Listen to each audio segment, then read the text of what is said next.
അല്ല സുഹൈലട്ടാ നമ്മളതായ സ്റ്റൈലിൽ എങ്ങനെ നമ്മൾ പുളിങ്കറി വെക്കാൻ നോക്കാം. ഓക്കെ, വീഡിയോ കിടക്കട്ടെ. ഉള്ളി വലിയ ഉള്ളിയിൽ ചക്കര ഇട്ട്, അതാണ് വലിയ വലിയ ചക്കര ഉണ്ടാ, ഭയങ്കര ആണിച്ചക്കര അല്ല, ഇത് പഴം ചക്കരയാണ്. നല്ല ചക്കര ഉരുകിപ്പോണ്ടാ, ഇതാണ് ചക്കര. ഇങ്ങനെ കുറച്ച് വെള്ളം ചേർക്കണ്ട, അല്ലെങ്കിൽ ചക്കര ഉരുകൂടാ. അങ്ങനെ ചക്കര ഉരുക്കി കഴിഞ്ഞിട്ടാ ഇഞ്ചി പേസ്റ്റ് ഇടാം, വെളുത്തുള്ളി പേസ്റ്റ് ഇടാം. ഏകദേശം 2000 ആക്കുള്ള പുളിക്കറി ഇട്ടാം. ഉള്ളി പച്ചമുളക് ബ്രൗൺ ആയതിനു ശേഷം കുറച്ച് ഉപ്പിടട്ടാം.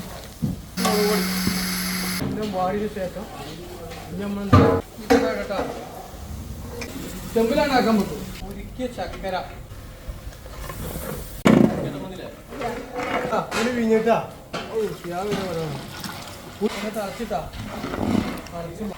തിളച്ച് വന്നിട്ടാ, തിളച്ച് കഴിഞ്ഞാൽ ഓഫാക്കാം. അപ്പോൾ ഈ വീഡിയോ ഇഷ്ടപ്പെട്ടില്ലെങ്കിൽ ഷെയർ ചെയ്യാം, അഭിപ്രായം പറയാം. ഓക്കെ.